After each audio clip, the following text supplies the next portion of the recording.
Kemarin Kang Review ditanya sama teman Kang Review, dia bekerja di sebuah perusahaan yang cukup bonafit dan saat ini posisinya dia sebagai manajer. Pertanyaannya adalah, kira-kira buku apa sih yang Kang Review bisa rekomendasikan untuk meningkatkan leadership yang bisa dicontoh, kemudian diterapkan sehingga leadershipnya kita itu semakin kuat.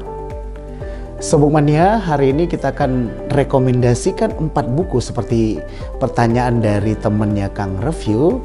Tapi yang belum subscribe, silahkan subscribe dan saksikan video ini terus sampai habis.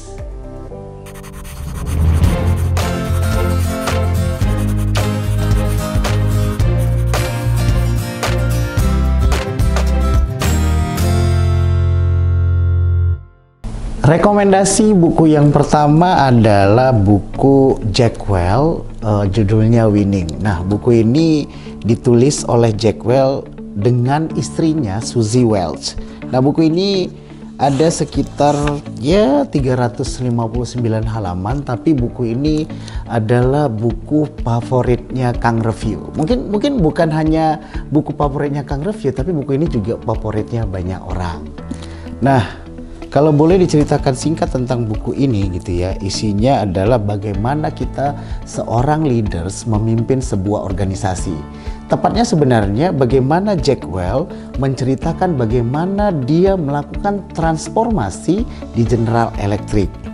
Salah satu contoh dari buku ini yang sangat bagus menurut saya adalah di chapter 5 bicara tentang leadership is not just about you. Kalimatnya seperti ini.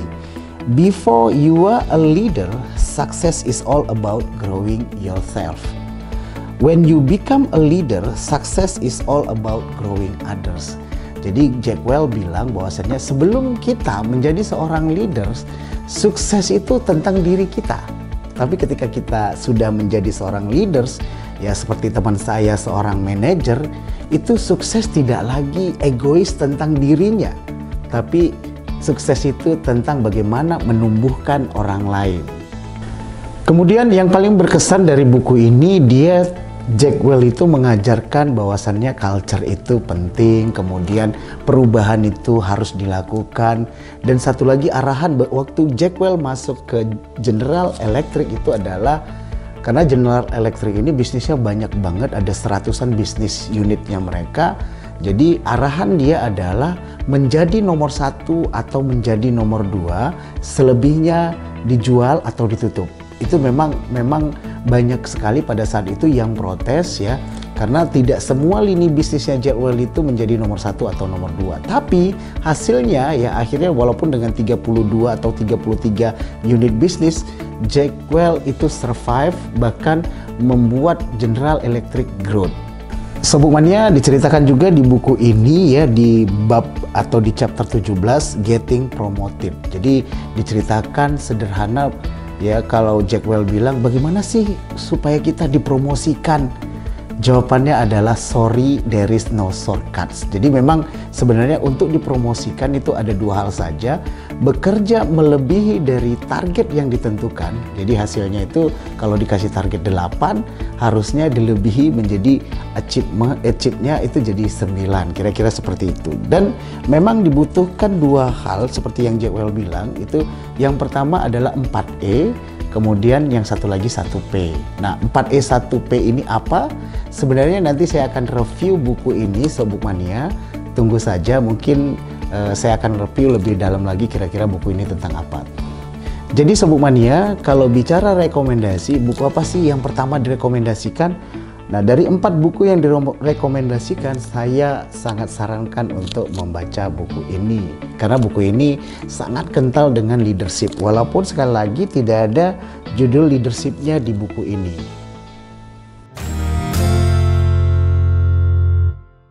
Rekomendasi buku kedua terkait leadership yang Kang Review sarankan untuk dibaca adalah buku Principles-nya Ray Dalio. Kenapa sih saya pilih buku Principles-nya Ray Dalio? Karena sebenarnya leadership yang diajarkan Ray Dalio ini tidak hanya bicara tentang pekerjaan seperti yang ditanyakan teman Kang Review, tapi juga tentang kehidupan. Sobat Mania, kalau dibilang buku Ray Dalio tentang prinsipil ini dibagi dua, ya. Ada 5 hal tentang kehidupan dan 16 hal yang bagus sekali diceritakan oleh Ray Dalio ini tentang pekerjaan. Jadi sebenarnya buku ini tidak hanya bicara melulu bagaimana sih kita sebagai leader di pekerjaan kita, tapi bagaimana sih kita sebagai leader di kehidupan kita, termasuk bagaimana kita menjadi leaders untuk diri kita sendiri dan keluarga kita. Buku ini sangat menarik sekali Sobat Mania, karena diceritakan di buku ini seperti yang Ray Dalio bilang bahwasannya waktu kehidupan kita, waktu hidup dan pekerjaan itu seperti anak sungai. Nah, layaknya anak sungai itu mengalir dan tidak bisa kembali. Artinya di setiap kehidupan kita, di setiap pekerjaan kita itu selalu akan menemukan pilihan-pilihan. Dan kita juga akan disertai dengan problems atau masalah yang mengiringi atau yang ada di sungai tersebut. Bicara bagaimana melit hidup kita sendiri sebelum melit orang lain, Ray Dalio memberikan 3 pertanyaan. Yang pertama adalah, what do you want? Apa sih yang benar-benar kau inginkan? Yang kedua, what is true? Dan yang benar itu apa gitu. Dan yang ketiga, what are you going to do about it? Dan kalau kita sudah memilih, kira-kira aku mau memilih ini gitu ya. Misalnya ada option A, option B gitu ya. Kita memilih option A. Nah, yang pertanyaan yang paling penting adalah bagaimana, what are you going to do about it? Apa yang kita akan lakukan mengenai pilihan kita ini? Kira-kira seperti itu Sobat Mania. Kalau bicara kehidupan, yang paling penting menurut Ray Dalio itu ada 2 hal. Yang pertama adalah bagaimana kita melit ya diri kita sendiri baru bisa melit orang lain. Kemudian yang kedua adalah bicara apapun kehidupan yang kita jalani itu adalah pilihan. Jadi pilihan 1, pilihan 2. Pilihan 1 dan pilihan 2 itu yakinlah itu selalu akan ada masalah, akan selalu ada challenge yang akan terjadi di hidup kita. Jadi apapun pilihannya itu sebenarnya baik. Jadi jangan sampai tidak memilih atau in between. Kalau bicara pekerjaan, prinsipal terkait pekerjaan yang tertulis di buku ini ada 16 hal. Tapi yang paling menarik di saya adalah konseptual yang dibilang oleh Ray Dalio kira-kira seperti ini. An organization is a machine consisting of 2 major parts, culture and people. Jadi dibilang Ray Dalio bahwasannya adalah organisasi itu sebenarnya adalah mesin yang terdiri dari 2 hal saja, yaitu budaya dan orang, culture and people. Jadi memang ya setiap buku leadership bicaranya selalu tentang people. Semua buku leadership ngebahasnya selalu tentang culture. Nah, tapi di buku ini ya Ray Dalio itu membuat buku ini menarik sekali karena menceritakannya dengan pengalaman dia ketika membangun Bridgewater Associates. Sobat Mania, kenapa buku ini saya sangat rekomendasikan? Karena memang selain lengkap banget ya tentang kehidupan dan pekerjaan, Ray Dalio juga mencontohkan bagaimana ketika dia berhasil ya, tidak hanya ketika dia berhasil, tapi dia juga menceritakan bagaimana dia gagal memilih, gagal bekerja, gagal membuat framework dan lain sebagainya. Sobat Mania, kenapa saya merekomendasikan buku ini? Karena memang Ray Dalio itu sebenarnya adalah investor, orang yang sukses gitu ya. Dia yang mendirikan Bridgewater Associates, sebuah hedge fund atau lembaga funding yang paling terbesar di Amerika sana gitu ya. Dan dia menuliskannya ini masuk kepada prinsip dia yang terakhir adalah kita akan bahagia kalau kita berbagi. Ya, sama dengan sharing is caring lah. Suka banget dengan buku ini. Rekomendasi buku ketiga terkait leadership Sobat Mania itu bisa baca Work Rules. Work Rules ini sebenarnya sudah direview oleh Sobook Indonesia ya. Sobat Mania bisa lihat di arsip dan dilihat 10 Work Rules yang ada di Google. Buku ini ditulis oleh Laszlo Bock. Laszlo Bock itu adalah mantan eksekutif vice presidennya People Operation di Google. Jadi memang buku ini menceritakan bagaimana strategi Laszlo Bock dan CEO Eric Schmidt ketika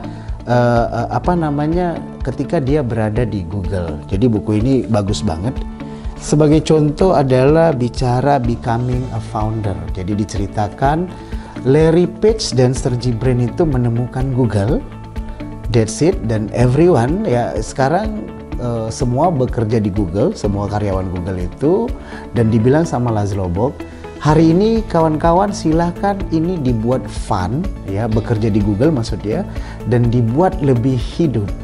Jadi memang prinsipnya di Google itu adalah bagaimana tetap fun dan semua orang bisa lebih hidup supaya kreativitasnya muncul. Diceritakan juga di buku ini Sobuk Mania ya chapter 5 Don't Trust Your Gut. Jadi jangan percaya dengan ya keberanian, insting dan lain sebagainya. Kenapa? Memang kalau bicara meng-hire orang, kemudian mendeliver produk, kemudian membuat framework itu jangan pakai insting. Jangan pakai guts-nya kita, asal berani saja. Enggak. Jadi ada istilah di Google ya, semua harus membawa data. Jadi semua harus diputuskan dengan data, kecuali Tuhan. Di buku ini dituliskan ya ada satu bab yang bicaranya pay unfairly. Unfairly maksudnya dibayar tidak sama gitu.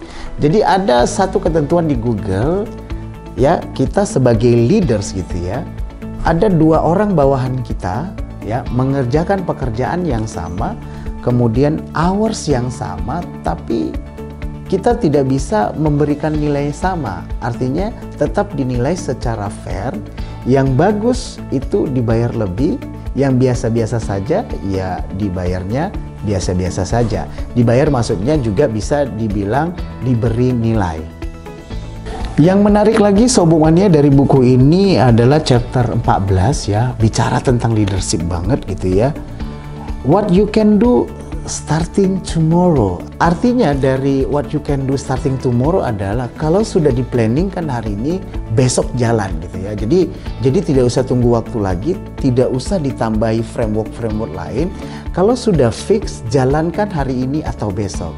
Intinya gini Sobuk Mania, kita sebagai leaders harusnya apapun yang sudah kita putuskan, apapun yang sudah kita pilih itu segera dijalankan. Itu kenapa Sobuk Mania saya sangat rekomendasikan membaca buku Work Rules Laszlo Bock. Rekomendasi buku keempat tentang leadership adalah buku How Google Works. Jadi kenapa Kang Review rekomendasikan How Google Works? Karena memang ini ditulis oleh Eric Schmidt langsung. Eric Schmidt itu mantan CEO-nya Google. Kemudian dia juga sekarang jadi salah satu komisarisnya Alphabet. Kemudian buku ini juga ditulis oleh Jonathan Rosenberg. Jonathan Rosenberg itu adalah Senior Vice President Product di Google. Jadi memang kolaborasi tulisan dari 2 orang yang sangat berpengaruh di Google ini sangat bagus sekali untuk dibaca dan sangat bagus sekali untuk diikuti. Minimal dipahami bagaimana mereka mengambil keputusan, minimal dipahami kenapa mereka bisa salah gitu ya, karena mereka juga walaupun CEO, walaupun SVP tetap bisa salah, dan kenapa mereka dibilang stupid oleh 2 founder. Di buku ini akan dijelaskan sehingga itu bisa memperkaya wawasan dan memperkaya wacana kita terkait tentang leadership. Yang menarik lagi dari buku ini adalah chapter yang bicara lesson learned from the front row. Jadi memang sebenarnya kenapa CEO Eric Schmidt ketika datang ke Google itu 2 founder langsung bilang, coba kalian belajar dari orang atau orang-orang yang bekerja di baris terdepan. Contohnya adalah orang yang jadi sales di depan, yang jualan produknya Google. Kemudian juga belajar dari engineer di level field working gitu ya, level-level bawah, untuk tahu kebutuhan dasar orang tuh apa gitu. Jadi tidak memutuskan berdasarkan report-report dari beberapa step di atasnya mereka gitu. Jadi langsung ke front row. Sobuk Mania, di buku ini juga dijelaskan apapun yang dilakukan di Google Decide with data. Artinya apa? Artinya sama seperti buku Work Rules juga yang tadi sudah saya jelaskan. Apapun yang dilakukan, apapun yang diputuskan di setiap meeting, di setiap forum, di setiap framework yang dibuat, di setiap solusi yang akan dideliver ke pelanggan, itu harus dengan data yang sangat akurat. Nah, kenapa Sobuk Mania kita paham Google saat ini secara UI dan UX itu masih juara gitu ya. Itu karena mereka selalu melakukannya dengan data. Yang menarik lagi di buku ini, How Google Works ini dijelaskan juga how Google innovate, bagaimana Google berinovasi. Jadi sebenarnya kalau bicara inovasi sama seperti di perusahaan lainnya gitu ya, melakukan hal yang baru. Artinya apa? Artinya bagaimana perusahaan ini menjadi lebih baik dan lebih baik lagi. Nah, kalau di Google itu ada satu formula yang disepakati oleh semua orang, tidak hanya para senior leaders tapi semua orang. For something to be innovative, it needs to be new, surprising, and radically useful. Jadi sebenarnya untuk sesuatu yang disebut inovatif, karena inovasi sudah menjadi bau di Google, itu harusnya sesuatu yang baru, kemudian mengejutkan, dan juga secara radikal bermanfaat. Artinya secara radikal bermanfaat itu benar-benar dan sungguh-sungguh bermanfaat untuk masyarakat luas. Nah, kira-kira seperti itu Sobuk Mania. Intinya kenapa saya rekomendasikan buku ini untuk dibaca, karena memang buku ini bagus sekali ya untuk kita para leader supaya tidak gamang untuk ngelit dan supaya paham ketika kita salah, that's okay gitu ya. Dijelaskan bahwasanya beberapa kali Eric Schmidt dan ya juga Jonathan Rosenberg dibilang sama dua founder bodoh, idenya kurang menarik dan lain sebagainya. Ya sebenarnya kita mengalaminya juga sehari-hari. Mungkin itu Sobuk Mania ya. Seperti yang ditanyakan teman saya, buku tentang leadership yang saya pahami bagus gitu ya. Memang kalau dilihat dari judulnya, buku-buku ini tidak ada yang bicara tentang leadership, tapi secara kontennya menurut Kang Review buku ini bagus sekali untuk mengajarkan kita how we lead gitu ya. Bagaimana kita seorang tipe manajerial gitu ya, tipe manager, kemudian GM atau vice president atau bahkan CEO pun ya, buku ini sangat-sangat direkomendasikan untuk dibaca. Sekali lagi terima kasih Sobuk Mania. Yang belum subscribe silahkan subscribe. Yang mau komentar tentang buku-buku tebal ini gitu ya, yang pengen bertanya kira-kira hal apa aja terkait 4 buku ini, silakan ya, saya akan jawab di kolom komentar. Sekali lagi terima kasih sudah menonton video ini sampai habis. Saya Abi, Kang Review. Terima kasih. Ciao.